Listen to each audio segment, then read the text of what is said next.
So hello everyone, कैसे हो आप सभी। उम्मीद करता हूं कि आप सभी अच्छे होंगे, मस्त होंगे।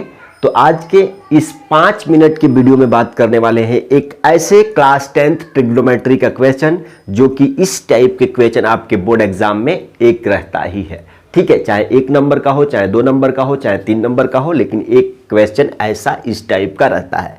अब देखो जरा, ये ऑलरेडी PYQ भी है। हम करते हैं इस क्वेश्चन को शुरू सॉल्व करना, और इस क्वेश्चन में कुछ भी नहीं है। आप देख के मत घबराओ कि भैया A and B are acute angles है, tan A का मान दिया हुआ है और tan B का मान दिया हुआ है, और यहां पे दे दिया कि tan A plus tan B, उसका बाद पूछ रहा है कि A प्लस B। तो भैया कुछ कंफ्यूजन रहता है क्या इस टाइप के क्वेश्चन में? कुछ भी नहीं रहता है।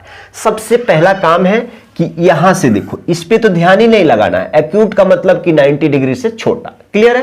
कहने का मतलब कि A प्लस B का दोनों का मान 90 डिग्री से छोटा आना चाहिए, यही है ना। अब देखो, जब यहां पे तुम सोल्यूशन लिख के जब सॉल्व करना शुरू करोगे ना, तो आप कहोगे कि भैया आप जानते हो क्या चीज, tan A प्लस क्या चीज, tan A minus tan A plus tan B equal to कितना दिया है रे बाबा, इक्वल टू कितना दिया है।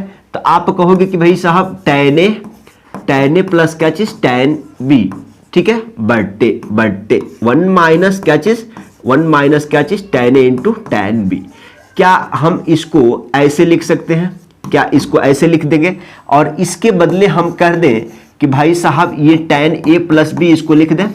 अरे भाई साहब, इतना का मान इतना ही है ना, tan A plus tan B यानी tan A प्लस B, इतना सही है। अब देखो जरा, तुम tan A का मान रखोगे क्या चीज, 1/2 प्लस tan B का मान रखोगे 1/3, और नीचे में क्या हो जाएगा, 1 माइनस 1/2 इंटू 1/3। क्लियर?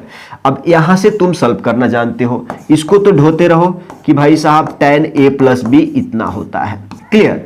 अब देखो, 2 और 3 का एलसीएम कितना हो जाएगा, 6 हो जाएगा। 2 से भाग देंगे 6 में तो 3 बार में जाएगा, यानी 3 में 1 से गुणा हो जाएगा, प्लस का 3 दूना 2 से, तो इतना हो जाएगा। नीचे में क्या हो जाएगा भाई साहब, 1 माइनस 1/6 हो जाएगा। क्लियर? तो एक बार इसको और सॉल्व करेंगे तो आप कहोगे कि भैया ये 2 3 मिल के 5 हो जाएगा, और उसका बट्टे में 6, ये एलसीएम 6 हो जाएगा, 6 में से 1 चल जाएगा। कोई बोल रहा है कि भैया ऐसे लिखो ना, अरे लिख देंगे यार, तुम क्यों परेशान हो रहे हो? परेशान मत हो ना, हम तो इतना बारीक तरीका से तुमको बता देंगे कि तुम्हें खोपड़ी में डायरेक्ट याद रहेगा। अब देखो, जब भी आपको A/B बटा C/D का फ्रैक्शन दिया है, तो इस फ्रैक्शन को आप लिख सकते हो A/B इंटू D वाला ऊपर आ जाएगा, उसका बट्टे में C।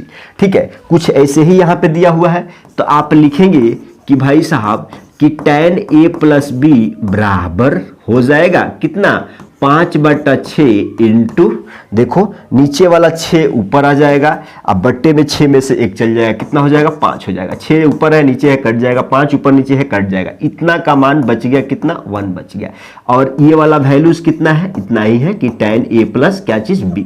राइट? अब देखो, यहां पे तुम्हें कंफ्यूजन आएगा कि भैया A प्लस B का मान कितना लिखेंगे। अरे ठहरो ना, हम कहते हैं कि इस tan का केस में कितने डिग्री का मान 1 होता है। तो आप कहोगे कि भैया इसका मान tan 45 डिग्री, tan का केस में यानी tan 45 डिग्री का मान क्या होता है, इतना होता है। भाई एक बोले तो tan के केस में 45 डिग्री का मान इतना होता है। तो हम यहां से एक बार और लिखेंगे और डायरेक्ट अपने आंसर की तरफ बढ़ेंगे। यहां पे देखो, अगर आपको लिखा रहेगा कि अगर साइन थीटा बराबर यहां पे साइन 90 डिग्री है, तो आप क्या यहां से कंपेयरिंग करके थीटा का मान 90 डिग्री लिख सकते हैं, लिख सकते हैं। उसी तरह से यहां पे एंगल की जगह पे A प्लस B है, और इधर एंगल की जगह पे क्या है, 45। कंपेयर करने पे आपको A प्लस B का मान कितना मिल जाएगा, 45 डिग्री। और यही आपका सटीक क्या है, आंसर है। यही आपका क्या है, सटीक आंसर है। समझ गए? तो थोड़ा सा कैलकुलेशन था, थोड़ा सिंपल कैलकुलेशन। यार अब 10 क्लास में पढ़ रहे हो, बोर्ड का एग्जाम दोगे, तो थोड़ा कैलकुलेशन भी आप देख लो। क्लियर है? चलो मिलते हैं अगले PYQ में सबसे 5 से 10 मिनट के वीडियो में। ठीक है।